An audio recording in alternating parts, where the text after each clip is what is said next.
Good evening and welcome to Church Militant's Winter News Wrap-Up, where we give you the news and discussion on the most important stories in the Catholic world for the first quarter of 2023, which is now over. I'm Michael Voris. Joining me at the desk today is Brad Eli, and our Rome correspondent, Dr. Jules Gomes, will be weighing in shortly on two of his biggest stories from the Vatican. Brad, take it away. You know, this is a great opportunity to look back on 3 months. If you wait all year, you lose all of that development and all of that insight that you have gained over the last 3 months. What we're trying to do here, a takeaway for the audience, is to connect some dots, some trends, look at where things are right now and what is developing right now in the news as far as the Catholic interest. Where do we go from here? What can you expect probably in the second quarter? Each quarter has its own winter, spring, summer, fall, has its own emphasis. Where are we at right now? And kind of gathering up. We have that time to do that right now, and I think that's an important thing. Taking a quick look back over the first 3 months of the year. Sure, you're going to take a pause and say, where are we right now? Yep. Let's start by looking at a few men of the church who we've lost. First, of course, Pope Benedict XVI. Although he died December 31st, his controversial funeral was held on January 5th. The late pontiff, unlike the present one, cherished and championed the traditional Latin Mass. Now, the Vatican seemingly snubbed him by omitting the traditional Eucharistic Prayer 1, from his funeral Mass. It was the first time this Roman canon was not prayed at the funeral of a pope, get this, since the 7th century. Another great one was Austria's Cardinal George Pell, who passed on January 14th. He was on the Pope's original Council of Cardinals, the Gang of Nine they called it, until he got sidelined and spent time in prison based on a grave miscarriage of justice. Shortly before his death, he voiced grave concerns about the Francis papacy and the upcoming Synod on Synodality. Now, the third loss was a salty friend of many Catholics, including Church Militant. On January 19th, Catholic investigative journalist George Newmeyer died of malaria in Africa's Ivory Coast while investigating, the decline of Catholicism on the continent. God rest his soul. He investigated and exposed homosexual predation in the Catholic hierarchy and corruption in American politics. And just this week, Church Militant lost yet another friend and soldier, Catholic convert, lay evangelist, and Marian catechist Larry Ford. Many knew him by his YouTube channel, Joe Sixpack, the Cantankerous Catholic. That's quite a staggering list in just the first quarter. You know, more than one a month, and every one of those guys, obviously Pope Benedict and Cardinal Pell, are on sort of their own stratosphere.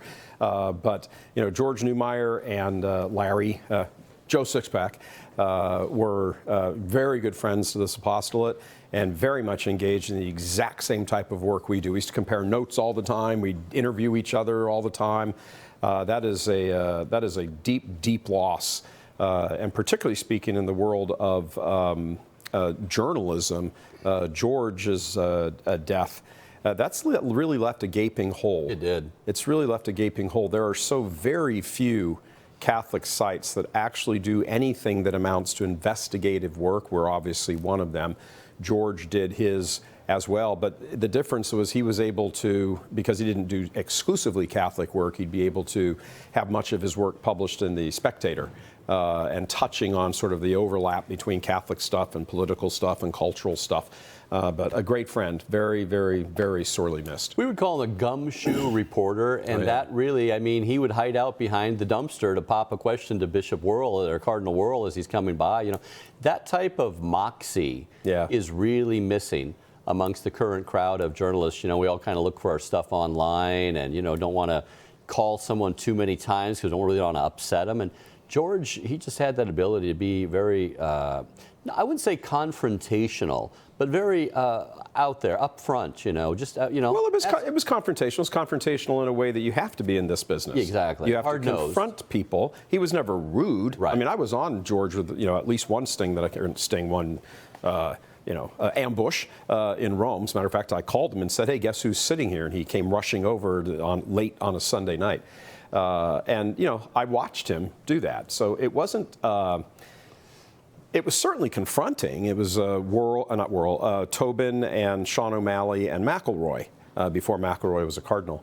And he was certainly confronting of them, but it wasn't done in a rude way. It wasn't saying, hey, fatty, or you suck. There was none of that sort of thing. But, he was an absolute professional, and he understood where the stories, were, what the causes of them were. Larry Ford, Joe Sixpack, while he wasn't necessarily doing his own investigative work like that, he was very quick to want to amplify others' work, George's, ours, and keep pointing at the problems in the church. It's interesting on that sort of local level or regional level in the world, in the universal church, if you want to think of it that way. That was something of what even Cardinal Pell was doing.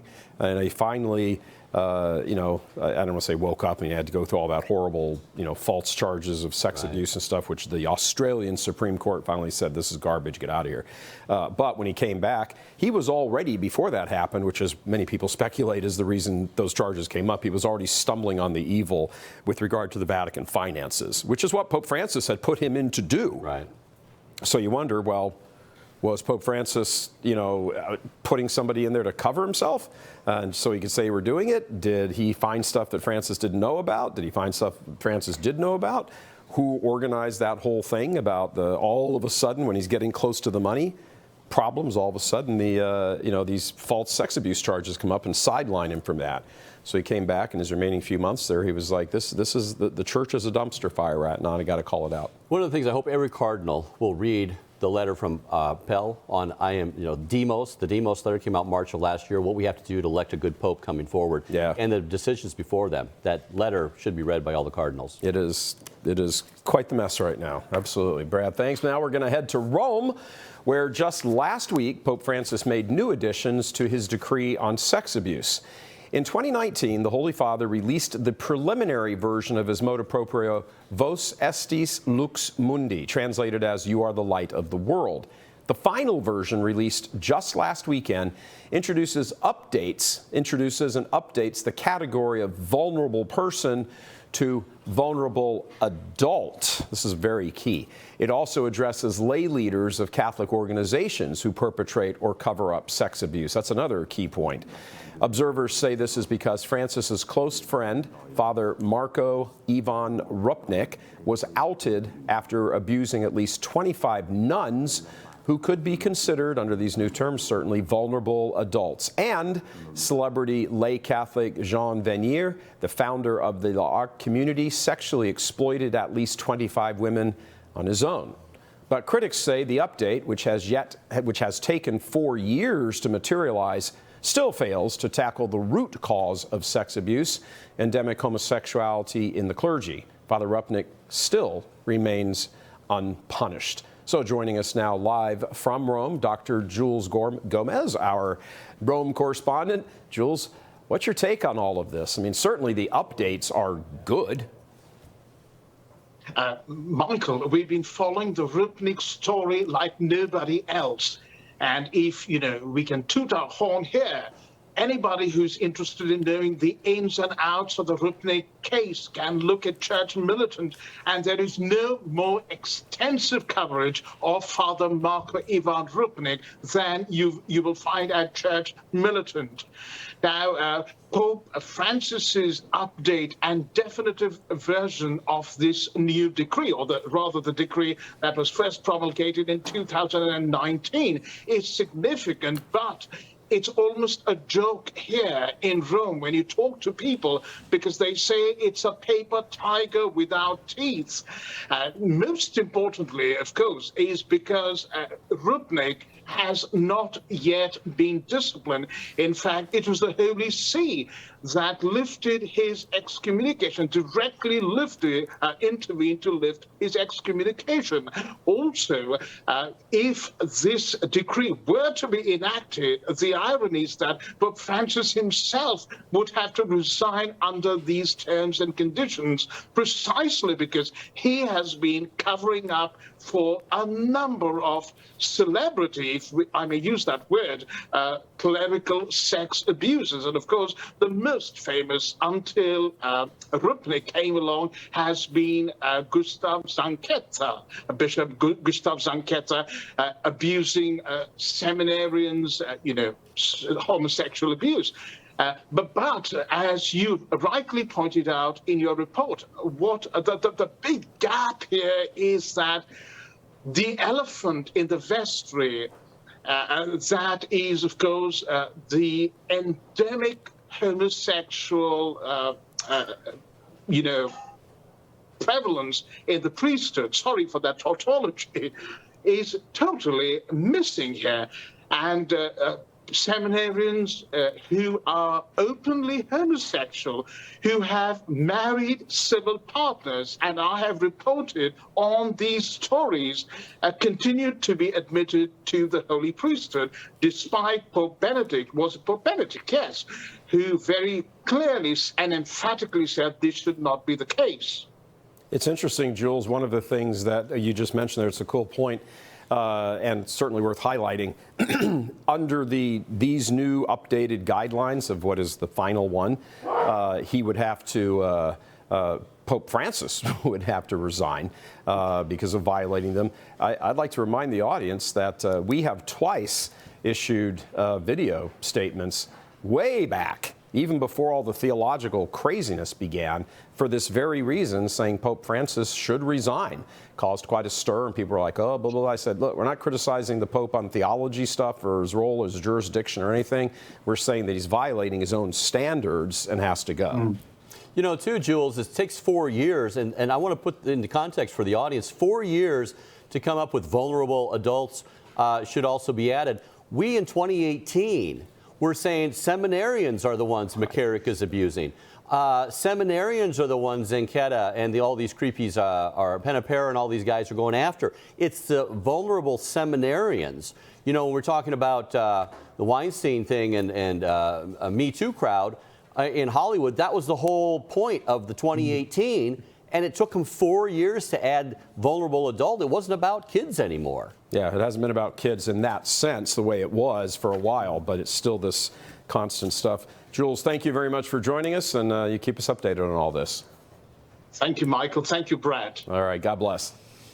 The sex abuse scandal surrounding Jesuit celebrity artist Father Rupnik continues to rock the Eternal City. Last month, 15 new victims came forward to testify against the predator priest. Rupnik had already been accused of sexually abusing at least 20 nuns. When an Associated Press reporter asked Pope Francis if he lifted the excommunication imposed on Rupnik, the Pope's reply was ambiguous. In January, a nun revealed how Rupnik repeatedly demanded threesomes from her with another sister and forced her to have oral sex with him. Apologies for all the graphics. But the Jesuit-run Pontifical Gregorian University fired Rupnik. But the Knights of Columbus are using his mosaics to promote a novena to St. Joseph for the 10th anniversary of Pope Francis' pontificate. You know, you just can't make this stuff up, Jules. Just how, on a scale of 1 to 10, how catastrophic is this situation with Rupnik in your estimation? I've repeatedly said that this is the biggest scandal of the Francis pontificate. And I talk to Jesuits on a regular basis. Boy, they are ashamed, because they say this is catastrophic for the Jesuit order as well. The Jesuit order has almost, and again, some of them tell me, this is what Jesuits simply don't want to talk about, especially here in the Jesuit Curia in Rome. The Jesuits have almost halved in numbers, and people don't want to join the order. And now they have a mascot like Rupnik to advertise for them in a sense. But it's also catastrophic on a number of other levels, because it shows that Pope Francis and the hierarchy have absolutely no regard for religious sisters who have consecrated their lives to live a life of virginity. for, the service of the gospel. And that is the biggest irony here. And we've had, and again, I've covered this, we've had a sister, the Gregorian, an African sister, who's talked about the abuse of nuns. She's published her doctoral thesis recently. I've reported on 2 Indian nuns who have written 2 books on the abuse of nuns. I've talked about how 26 nuns over the last 25 years have committed suicide in India, hanging themselves from ceiling fans, throwing themselves into a well, slitting their wrists, throwing themselves under the train on railway tracks. And yet, nothing is done. I mean, this seems to be, beyond belief, because they're just looking the other way when we talk about this major scandal. This is kind of the classic case, Jules, that if you were to actually write this as some sort of screenplay and then bring it to some Hollywood producer or studio or something to actually make a movie, they would laugh you out of the room and saying, nobody would believe this. I mean, suicides and the stuff that you broke at the end of last year about the cardinal and Gracias in India and covering. I mean, we had the goods on him on a recorded phone call, plotting with another abusive bishop, same thing, rape and everything, and just plotting with them to make sure the media didn't find out about it. I mean, it's unbelievable. And again, I don't think you hear all of this, and I mean, I think we say quite a lot around here. You write something and you're like, did I just write that? Or you say something, you say, did I just say that? Did those words just come out of my mouth? Absolutely. I mean, I've not yet written the story, but Cardinal Gracias' auxiliary bishop, John Rodrigues, has now been elevated to the suffragan see of Pune.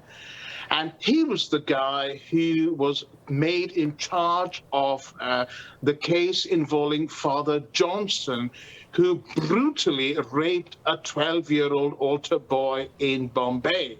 And Father Johnson is now behind bars, but the diocese spent millions of Indian rupees paying the best criminal lawyer in Bombay to defend Father Johnson. It's just stunning, Jules. I gotta wrap you up there. We're running out of time, but yeah, like I said, sometimes Absolutely. You can't even believe you're reporting some of this stuff. Jules from Rome, thank you very much. Thank you, Michael and Brad, again. All right, and staying in the Eternal City, on February 21st, a rescript was published by the Vatican, further escalating Pope Francis's crackdown on the traditional Latin Mass. It declares bishops must receive approval from the Holy See for the use of parish churches and the possibility of establishing personal parishes for groups celebrating according to the 1962 Missal and the use of the 1962 Missal by priests who were ordained after July 16, 2021. Now, in response to that, Rhode Island Bishop Thomas Tobin said, quote, "The way the Vatican is dealing with the traditional Latin Mass does not seem to me to be the style of God," his words. Pope Francis himself has emphasized that those who are attached to the TLM should be accompanied, listened to, and given time. But the Vatican seems determined, at least some of them in there, to push forward full steam ahead. Dr. Joseph Shaw of the International Una Voce Federation even stated, quote, "We have heard from multiple sources that the dicastery had made it clear to bishops that asking for permission for newly ordained priests," again, that's after July of 2021, "to celebrate the 1962 Missal will be refused. We also know that some bishops have asked permission and been refused." So bishops and priests. Cardinal Gerhard Mueller called the regulations, quote, "pastorally counterproductive." This is a really sore spot. I think part of the reason this is going sort of under the radar is that compared to so many people, Catholics throughout the world, 98 or plus % of Catholics do not attend the TLM, and huge numbers of them aren't even really aware of it. So this assault, I suppose you could call it, on this, what amounts to sort of a small, very faithful, but small group of Catholics, doesn't really get a lot of ink. because just a lot of people don't even know what it is. You know, not the style of God, but really not the style of Francis whatsoever. From the time he came in, he's talking about smell like the sheep, go to the peripheries, you know, listening church. There's not a lot of listening going on right here. Now, it says ratcheting it up a bit because you're not even allowing the bishop to do what he is generally allowed in his own sphere of given the authority to do, which is what we understand in canon law has been given to be the head legislator in the diocese, the head liturgist in the diocese.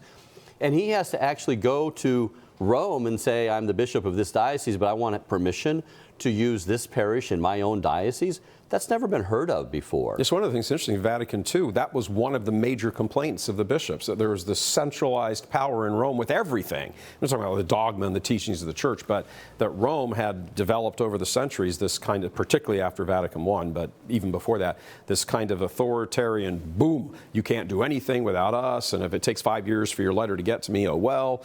And so here you are, one of the major complaints as far as the administration of the church on the part of bishops is we're kind of like right back to where we were, you know, in 1960. Oh, yeah, and you can have Pachamama worship going on, and not to nick on that so much, but I'm just seeing the idea that almost anything goes when it's organic, when it's wanted by the people, when this is the way they do it. This whole accommodation, enculturation type thing does not apply to the church's own culture, which has generated over for centuries and centuries or millennia. So it's really, really off target and it really doesn't allow this whole synod on synodality. That's the buzzword all over the place. Sure. It's such a counter to that. Yeah, it is. I mean, it's just have a listening church and listen and listen. And on this regard, there ain't no listening going on. No discussion whatsoever. It's amazing, but that's the way Rome is right now. And the final thing on that, though, we still need to stay within the church. We still need to. Remember, such as a church that we had, a local church here in Detroit, we didn't have the TLM, all under MITA and for all that time, and only recently we're allowed that under Benedict, and now it's gone again. So we haven't really lost any more than we had before. We gotta remember there's an arc of Peter that you got to stay on no matter what. Yeah, even if you don't like the guy. Right. Pope Francis' Synod on Synodality is getting slammed by prelates around the world. As mentioned earlier, the late Cardinal Pell was one of those critics. Right before his death, he wrote, "The Catholic Synod of Bishops is now busy constructing what they think of as God's dream of synodality. Unfortunately, this divine dream has developed into a toxic nightmare," end quote. Hong Kong's Cardinal Joseph Zen also added his voice to the chorus of concern, warning, "I fear that the Synod is repeating the same mistake of the Dutch Church 50 years ago when the bishops backtracked and accepted the faithful to lead the church. Then their number decreased." And Brussels, Emeritus Archbishop André Joseph Leonard had this to say: "The intentions of certain editors or experts there may have been at times a deliberate ambiguity, which then allowed for a tendacious interpretation," end quote. I love how they're subtle and soft with all these statements, but if you actually read them, they're pretty harsh. Many other prelates have voiced their worries, including the Polish bishops, who cautioned that synodality should not, quote, "succumb to the temptation to build some other church." And that's very important here. When we're listening church, it seems like we're always listening to the lowest common denominator elements. You know, you just sort of believe in God somewhere out there. I just put this in perspective for the viewers who may not have been able to follow all of this on sort of the granular level. Much of that agenda was set by these so-called listening sessions and surveys that were sent out. And it turns out that the vast majority, first of all, very, very few people actually answered them. Of that tiny little group that did answer them, large numbers of those people don't even go to Mass. So it's really hard to say that paint it as we're listening to the people of God. Well, first of all, no, you're not. You sort of set the agenda. And two, the people who responded to the agenda don't really believe everything about the church they need to do. Their ecclesiology is like shot through with a machine gun. Right. But I think one thing interesting is while all of this is horrible, sometimes you've got to clean house. Sometimes you have just got to stop and say, as the church, any government or whatever, but you've got to say, all of this is going on under the surface, and it's got to be gotten rid of. And it sounds to me like when the Synod, part one of the Synod, happens in October in Rome, and then part two a year from then, that there's some bishops coming there loaded for bear. They are ticked. at all of this, and I don't think they're going to. During the synods on the family, extraordinary synod and the regular synod that we covered in person there for a while, there was a lot of politeness. There was a lot of kind of, oh, well, perhaps that's not the best way to. These guys are not. They don't seem that they're going to be showing up in Rome in a few months saying, oh, let's be polite. I'm not going to be uncharitable, but they're going to be pretty direct is what it sounds like. Even at the Synod on the Family. Good. Even at the Synod on the Family in 2015, 2014, the midterm relatio and all that type of stuff, yeah. We still, it's true, it wasn't as blatant as now, but we still had that inkling that same idea that we're allowing all the heretics to come out and speak. Right. All the dissident bishops to come out and really lay it out on the line. And really we're encouraged to do that from Casper and all the way on down. And we were talking about at the time that's allowing all of that stuff to come out from underneath, out of the closet, so to speak. And what Pius X actually talked about, this modernism going underground. I haven't killed it, but it's still there. It's going to rise and somebody's going to deal with it in the future. Right. Well, it's getting dealt with now. It's actually, where all the people are. They feel empowered, like McElroy. Sure they do. To come out and just say inclusive, gay this and homosexual, and we can ordain anybody's, whatever. And that allows everybody to see where it all stacked. Where's everybody on this? Yeah, you see what uniform everybody's wearing. Oh, absolutely. And I don't know that maybe in as recently as 4 or 5 years ago that was all that clear. Certainly clearer than it had been under, for example, John Paul or even Benedict in his early days of his reign. But the cards are on the table. There they are. Nobody's wondering, does Cardinal McElroy think this or so? What about Cardinal Farrell? Is there a possibility? Nobody's wondering anything anymore. It's right there. As my mom used to say, God love her, never leave a room having people wonder what you meant. Yeah. Well, here we are. I don't think anybody's sitting around wondering what any of these players on either side are saying, thinking, or the whole bit. I would imagine that this will be the beginning of a big throwdown in Rome. And on that level, I think that's good. And it's horrible that all this stuff exists, but if it does, this is a very good way to start duking it out over it. It was that Father Bucks that came out and said that that's the same thing. All these people will be actually coming out now and having to decide. It's too far even for liberals. It's a bridge too far even for liberals. Yeah. And they don't want to go there. Absolutely. All right. Thanks, Brad. Germany's synodal way, shipwreck, has been a source of contention throughout Germany and the church at large. But on February 22nd, 4 female participants walked out, condemning the heterodox direction Germany's synodal way was headed. 2 of the women are theology professors, the third a philosopher, and the fourth a journalist. That's a nice combination there. They released a statement declaring they would no longer participate in the dissident synodal way and clarified the church in Germany is moving further and further away from the universal church. In March, at its final convocation, participants voted that priests who blessed same-sex unions will not be disciplined. There's the green flag to go ahead and do it. They also voted to bless civilly remarried divorcees and to allow women to preach during Mass. African Catholic representatives who objected to these radical innovations were snubbed by the Bishop of Essen, who retorted, quote, I consider us a universal church to be so interculturally diverse that we have to say at this point that we have to answer it differently in our country than elsewhere.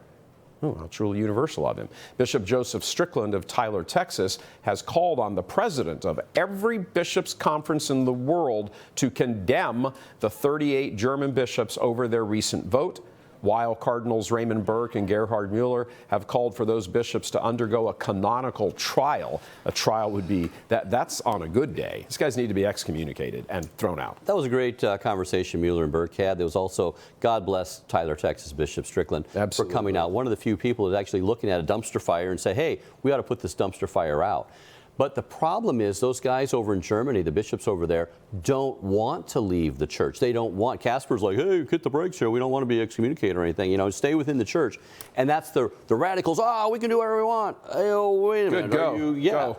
If they would have the decency, Martin Luther, God bless him, had the decency to leave the church. Yeah. These guys want to stay within and set the agenda for the entire church. Marx had come out and said that in 2015. Yep. Other people are saying, we want to be the future of the church. And my gosh, if that's the future, there is no future. Yeah, there's no future, right? And it's not their church. It's Christ Church. They're just an appendage on there that if it's dead, you cut it off. Drop it off. And it will happen Sure. if, in God's estimation, there's nothing to salvage or what can be salvaged.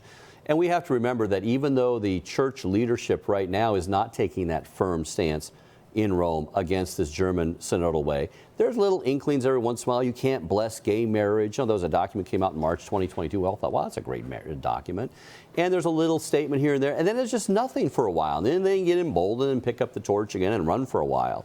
I remember Francis even, raised the specter. He's like, yo, dudes, Germany, what are you doing? Yeah. This is, you can't do this. And then after a while, you just ignore everything else going on. Goes quiet again. The news story, the news story, the news story that comes out, and where are you going to address and all that? And why, Pius X calls them in, they kneel down, right? Let them sit there for a while, kneel in. And then after a while, if he wants or not, he'll just remove the hat, right? Mm-hmm. Where is that type of leadership in the church? That they know that they would be called in for that type of thing. So that's going to be something we're going to see in the future. We don't know. Pope Francis was 83 now, right? 84, I think, yeah. And it's 83, 84, so he's not going to be there forever. And the next pope coming along is going to be a Pope Francis 2.0, or you're going to have a nuclear waste dump in the Vatican, because of it's interesting. It sounds hypersonic missile. It sounds like maybe not for you'd like it to be for theological reasons, right. But it sounds like even just from a PR perspective that many of the cardinals, even some of them who are more sort of left-leaning, are kind of done with all the headlines and the constant stories and the bad PR. They're like, oh my gosh. So that's really encouraging. Yeah, I mean, if you're not going to do the right thing for the right reason, we'll do the right thing for the wrong reason. Right. But just do the right thing here. Yeah, there's stats coming out now that a lot of what you would call liberal bishops, cardinals are actually saying this is just, we're not even being Catholic anymore. Yeah. This is too far. And that you get a lot of that. And Benedict XVI also had that as a young priest coming up. Sure. And he said, there's the TLR des Chardin and all these crazies, Rahner and all this. And a lot of that could be sounding, in his Rorschach, they paint you a Rorschach. Sure. They don't finish the sentence, they don't finish the thought, they don't define their words. Supernatural, existential, and you're kind of a good guy, and you kind of see all that as a good thing. And a bad guy or like Cosmic Christ. Right. I mean, that sounds wonderful. And this omega point and all that. Exactly. So this idea that these guys, now they start to see, where's this going to? And one of the guys that called that out was Pell. Right. He had a little video clip saying, these guys want married priests and gay this and all that. And we were kind of like, wow, where'd you get all that? We kind of knew behind the scenes, but some of these guys, it's coming out. Yeah. It's coming out. It's important that it comes out. Moving now to the church in the U.S., one of our very own corrupt prelates, San Diego's Cardinal Robert McElroy. On January 24th, he wrote an essay in the leftist Jesuit rag, America Magazine, and that's America with a K, thank you, calling for so-called radical inclusion of LGBT people. Don't limit the letters to just that, though. By allowing unrepentant sodomites to receive Holy Communion. And he claimed, quote, the question of the ordination of women to the priesthood will be one of the most difficult questions confronting the international synods in 2023 and 2024. Well, John Paul II slammed the door on that, but it doesn't stop him. While Denver's Bishop Samuel Aquila was among one of the first bishops to respond, Springfield's Illinois Bishop Thomas Paprocki fired a massive shot back at McElroy, really an uncharacteristic thing in these days. In his article, aptly titled, Imagining a Heretical Cardinal, you don't really have to stretch your imagination too much. Paprocki called out McElroy's bad theology, saying, quote, until recently, it would be hard to imagine any successor of the apostles making such heterodox statements. Unfortunately, it is not uncommon today to hear Catholic leaders affirm unorthodox views that, not too long ago, would have been espoused only by heretics. This reminds... I did a Vortex on that with Bishop Paprocki and chatted with him for a moment, and I just said, thank you very much for saying that. Absolutely. It was really uncharacteristic of bishops today, but we're finding this all more and more since 2014, that it's bishop against bishop, cardinal against cardinal. And just for the people out there who may have not heard, there was an approved apparition, nothing on the fringe here, that was in Akita. And if you Google Akita, Japan, 73. Akita, Japan, 73, and said one of the telltale signs when you know things might be heating up in the world is when you're going to have bishop against bishop and cardinal against cardinal. In 73, that wasn't heard of. Right. You didn't have these statements and people rebuttaling, and Aquila and Paprocki and, you know, Cardinal Mueller and Burke and all these people. And being public. And yeah, I think one of the things that's interesting about it is, you know, there's the difference between, you know, personalities. You can't put 100 cardinals or whatever, and a bunch of people in the curia together and think everybody's going to get along nicely. Some people just don't like other people. That's fine. They weren't disagreeing about dogma. They weren't disagreeing about the doctrine and the teachings and all that. They might have a question about how do you apply this, or, you know, is it better to do this now or do it over there first, and all that sort of thing. It's more kind of strategizing. But the mission was never at question. I was making a comment to somebody out in the media pit the other day. You know, you used to see this constant on the question of patriotism with lawmakers, particularly congressmen and senators. Most of the time, these guys were all very good about rah-rah America and the whole bit, where they were personally corrupt, you know, getting kickbacks from local manufacturers and things like that. But none of them abandoned the mission. Mm-hmm. They had their own corruption and their own vanities, but they didn't abandon the mission. And that's what you see here, which is what's very different. Bishops have always been against bishops in a certain area, like everybody is against everybody on a certain basic fallen human nature level. This is an entirely different thing we haven't seen in the church. I mean, I don't know when you could even relay back and say we've seen this before. You know, people, doctrinally. Well, you know, you had the Arian, you know, semi-Arians, and 90% of the bishops. That was like on one topic. Right. And that was like a theological debate on something that we're still ironing out in the third, fourth, fifth century here. Sure. Homoousion, same substance, Christ and the Father, or like substance, homoousion, one letter they're debating. The iota. Here, everything is up for grabs. Yeah. Basic common sense stuff, like ordaining women when that's been, the door's been completely closed. John Paul shut the door on that. And Benedict said it was shut. Yeah, and he did it in a definitive, infallible way. He said specifically to remove all confusion. And so the people will be, I hereby make binding. The church has no authority to ordain women. I mean, that's from the Pope himself. It's over, but not for these guys. And this idea that you can be in whatever flavor of mortal sin you want, from contraception, abortion, you know, all of it, the whole except gamut. Maybe suicide, because you're not coming back from the dead. But that's about the only thing. You can do anything else and still receive Holy Communion, because we're just going to rubber stamp it. It's really amazing the level of blatancy and out there-ness that is going on today. But those are maybe drunken sailors on the boat. Once again, people, they're drunken sailors on the boat, but this ship can't go down. They don't have the wherewithal. It's Christ's mystical body. Yes. And it's just pride on their part that they say, well, if I do this and all, you can't do that. You can have some people follow you who aren't firm in the faith. It makes it harder for us to evangelize people. Sure does. Because you get all this. That's the big fallout here. I can't reach out to somebody else and say, well, the church teaches it. Well, this bishop here says this. It's all over the news. Yeah. So it remains the bark of Peter. Unlike the Titanic, this ship cannot sink. Yeah. It can take on a lot of water. And it's taking on some water. It can look like it's going to, but it's impossible. More prayers to wake up our Lord sleeping at the bow. Screaming. Do we have like bullhorns and those air noise things? All right. Clerical sex abuse has cost the American Catholic Church more than $4 billion. That's now approaching $5 billion. And the price just keeps going up. Since 2004, 29 dioceses have declared bankruptcy, including the Diocese of Guam. On March 17th, the Diocese of Oakland, California, announced the possibility of becoming the 30th, owing to 330 sex abuse lawsuits going back to 2020.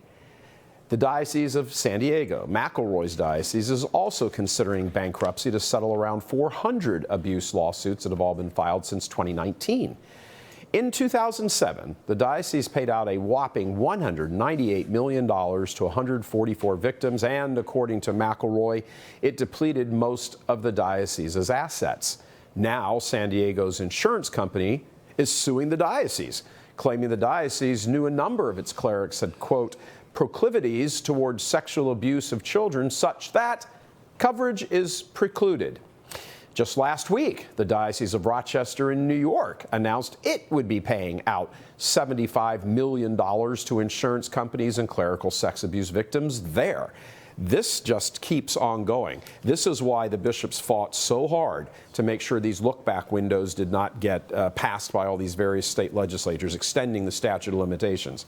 It's horrible that the patrimony of the church is being having to be lost because of this. I'm not saying the victims don't deserve it. That's not my point. My point is all these people, all these American Catholics, mostly sons of immigrants from 150, 200 years ago, poured their heart and soul and everything into the church, and its wealth grew and it grew and it grew, and now it's being paid off because of an unfaithful clergy. And I'm really on the side of the insurance companies. I really am. Absolutely. Because of the fact, if you have a car and you have theft insurance, but you left your car keys out in the middle of the street. With a sign on saying, please take my car. Oh, really? And then it got stolen, and it's known that you were doing this. What insurance company is going to pay for that? Sure, absolutely. And when you're and why should they? In justice, why should they? Oh, absolutely. When you so mismanage things, when you actually, there's evidence that you knew all this, you're hiding all this and moving people around and keeping them in parish. This guy had a whole rap sheet, and you went and put him in another parish. So you got a whole rap sheet there, and you put him in another parish, and you want us to pay for all that? Absolutely not. And also the parishioners. I was from Montana originally. And there was the pastor, was it Warfield, I believe, in Helena, and he came out and he says, hey, parishioners, we're $20 million in the rears here because of sex abuse stuff. Can you go ahead and cough that up? Can you add that to us, sir? And there was some real fireworks from the old ladies there. They're like, heck no.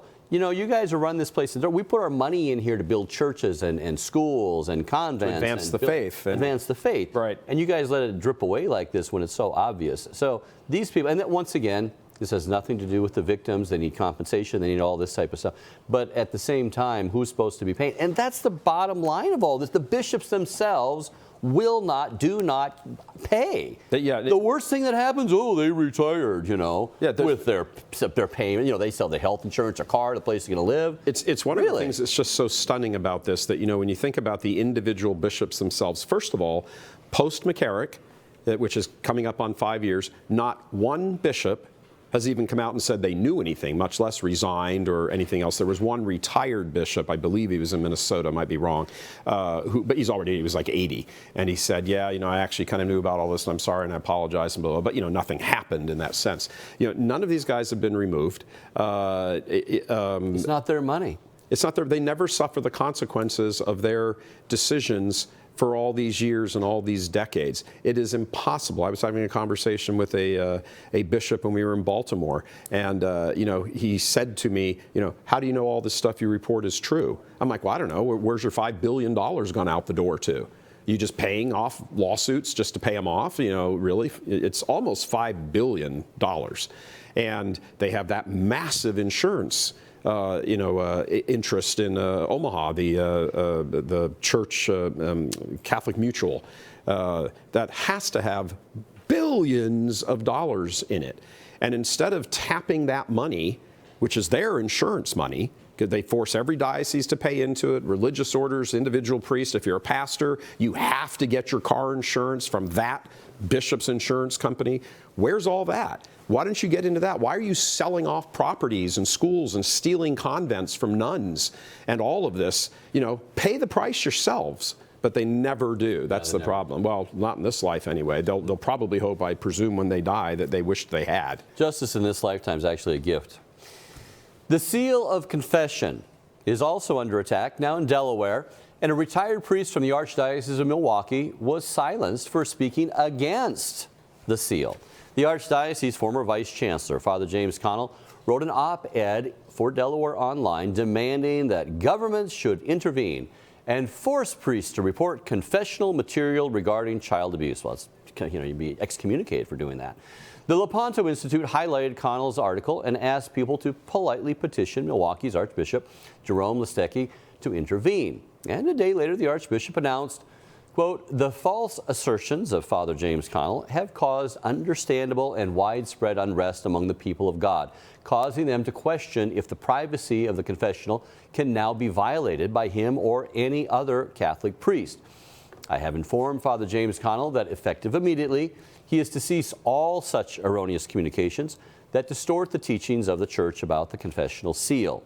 I have also immediately removed the canonical faculties of Father Connell to validly celebrate the sacrament of confession and to offer absolution. It's always amazing. We get these stories every so often, whether it was in Louisiana some years back, the state was talking about that. Mm-hmm. Also in Australia, you get these commissions that want to do away with the seal of confession. And I'm always kind of uplifted by the response, the firm response by leaders that no matter how bad it is, no matter how many things they waffle on, no matter what they're talking about out there, what they're not standing up for, they at least stand up for the seal of confession. I find it kind of reassuring that they do that. I mean, there's a lot of pressure, and it keeps going back to that seal. Sure it does, yeah. But if there is a seal of confession and you just can't, no one's going to go, I'm not going to, In a pluralistic society, what would be and people don't understand the faith, heck, even many Catholics who don't understand the faith, what would be the rationale out there in the media world, in the secular media world, what would be the rationale for somebody that somebody would be watching saying, why do these bishops just not want to say, really, you want to protect little kids getting sexually abused because of some religious right? That's how it plays out on Main Street in America, and that's actually how it plays among some Catholics as well. So, yeah, absolutely true that. There has to be a standing up in this. The problem is that your lack of inaction up to this point, it's like your firewall. Okay, that's the line too far. No, the line too far was all this stuff you've allowed to go on for 50, 60, 70 years. That was the line too far. Now it's coming back to you. I often wonder, maybe it's just because I'm a skeptical journalist and that's kind of part of my nature, but I often wonder also that if the seal was allowed to be broken, how many bishops would actually have stuff being reported or said about them or other priests? Is that part of the motivation here? I hope not, but I mean, given the current dumpster fire we're in, I just don't think it's something that can be off the table. If they said, oh, we're going to just break the seal, and priests just go up there who don't believe the faith, some of them anyway, and they just say, yeah, imagine what would come out in a court in some of these matters. Well, two things. One, it's kind of a moot point anyway, because very few people go to confession. I mean, on a regular basis, it just doesn't happen very often right now. Number two, people who are out there abusing and all this, will they really, are they that in tune with, haven't lost their faith already if you're abusing people? But I would like to touch upon one guy that probably gamed the system a little bit, a bishop, cardinal actually, Worrell. Yeah. He was the guy who would hear the confessions of all these guys, especially the homosexual crowd in there.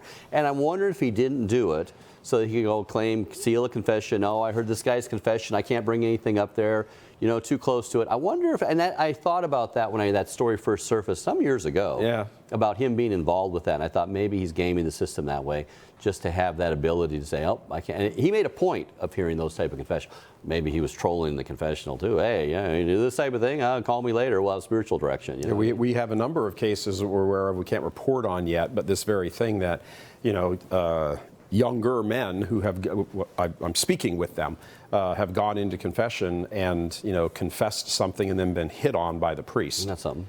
So, it's very, very disturbing. I actually called somebody who is very knowledgeable of all of that, and they said that is so many canon laws being broken, you don't even know where to begin. Wow. Another troubling case is that of Frank Pavone, the director of Priests for Life, who was laicized by Pope Francis in November last year. Since then, there have been very troubling accusations of boundary violations with various young women, made by various young women. On January 25th, Church Militant reported multiple witnesses, including 2 priests, are confirming that Frank Pavone, head of Priests for Life, has been accused by multiple women of boundary violations.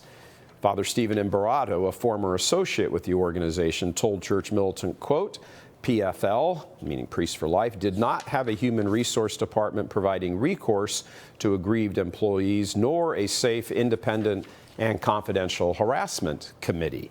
This has always been it's a very touchy subject, this, with Priests for Life, and, who knew what, when did they know it? We have some information that payoffs were made, but they were not made in kind of the traditional manner where the board of directors would have approved an NDA, non-disclosure agreement. There's also that, Father Frank Frank Pavone has not come out and actually denied all of this. He's just said, well, those things are all kind of taken care of, which, okay. And it's not to throw Pavone under the bus. I think I've said to people plenty of times, I went to seminary in the 80s with Pavone in New York. Nice guy, I've always liked him, all of that stuff, but that's not the issue. The issue is, when people were donating money to the cause, was their money, some of the money, siphoned away to handle these complaints and that sort of thing, aside from the actual complaints themselves, those are bad, but was money taken out of the organization by some people in that organization to just kind of make these things all go quiet and go away? It appears so far that the answer to that is yes. Even if it's not a resounding yes, it seems to be the case. And what has happened in the Catholic media world before all of that stuff was completely known, you had various Catholic media outlets jumping all over sort of the bandwagon. Oh, Father Pavone, got to save the, got to say, oh, the Pope is wrong on this and this and all this and the bishops and screw them, and we're going to go gather, names and petitions and make sure the holy priest is restored and all that. And it's like, dudes, you don't get to like hold yourself out, put your shingle up as though you're reporting news, but then not do the hard work that's involved in it. You misled people. And now there's this air of confusion around all of this. And that's not good. Catholic media should never be making things confusing. They should be making it clear. I was here for 9 years, and that was one of the stories that I think helped me kind of identify in journalism. And, you had that whole push, immediately response. Hey, Church Militant, why aren't you reporting this or reporting on a favorable light? And everybody else is reporting on this in a favorable light. And how Church Militant actually did know things behind the scenes. We're talking to different people behind the scenes and really had some discussions there about what level of support right off the bat, because it turned out that was misplaced if there was any support. So trying to report things in a fact-fair way and at the same time not make any assumptions of somebody's guilt or innocence, but still report it in a fair way, while everybody else was just making massive assumptions that it's all just, wrong and Pavone's the victim here and everything else. Yeah, and this is one of the problems that's wrong with Catholic media today, Catholic media on the right, if you want to call it that there's this, jump on the bandwagon, do whatever the cause celebre is. It fits our narrative that, we're right, everybody else is wrong. Anybody who runs afoul of the institutional church, a priest, is immediately a holy priest. That's not true. That's simply not true. We know a number of examples of things like that. And just because a priest is kicked out or is facing being kicked out or anything like that, that doesn't mean that he is a victim of some diabolical, awful thing and the evil church is getting rid of a good, holy man. In some cases, that's the case. In other cases, it's not even close. And those things have to be looked at. That's why we may appear to sort of drag our heels, moving on some stories and jumping on certain people's bandwagons, but the reason we don't is because there's oftentimes more to the story, and it's irresponsible. It's irresponsible for these other, Catholic, individuals and celebrities on the internet and all that stuff to just jump onto something and not be true. They eat crow on humble pie, and they confuse all sorts of people because not everybody hears everything they say. Don't say if you don't know. Well, finally, for our last news story tonight, we can't skip over how Church Militant made it into the news. On February 9th, an internal Federal Bureau of Investigation, the FBI, memo was leaked online targeting so-called radical traditionalist Catholics, RTC ideology.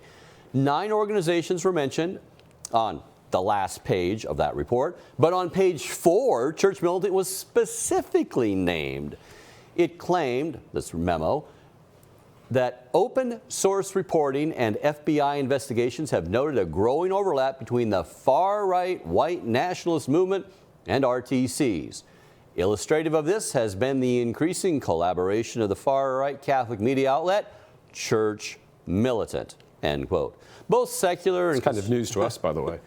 Wow. on an FBI report, man. Both secular and conservative media complained the memo was a violation against free speech.